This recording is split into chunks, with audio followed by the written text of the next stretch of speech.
How to cope up with the stress of fertility treatment.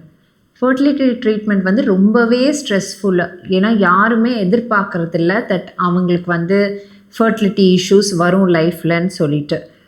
நிறைய பேர் இது தெரியாமல் போஸ்ட்போன் வேறு பண்ணியிருப்பாங்க. அப்புறம் அவங்க ட்ரை பண்ணும்போது பார்த்தா குழந்தை நிற்கிறது அவ்வளோ கஷ்டமாக போயிடும்.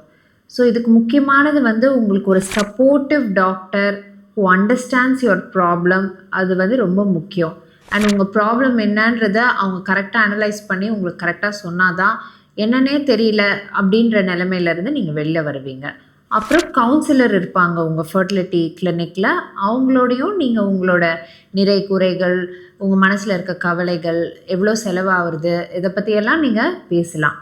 ஃபர்டிலிட்டி ட்ரீட்மெண்ட் அப்போ நிறைய வாட்டி நீங்கள் ஹாஸ்பிட்டலுக்கு வர வேண்டியதாக இருக்கும். ஃப்ரீக்வெண்ட் விசிட்ஸ் இருக்கும். ஸோ உங்கள் அருகாமையில் இருக்க சென்டராக சூஸ் பண்ணிக்கோங்க.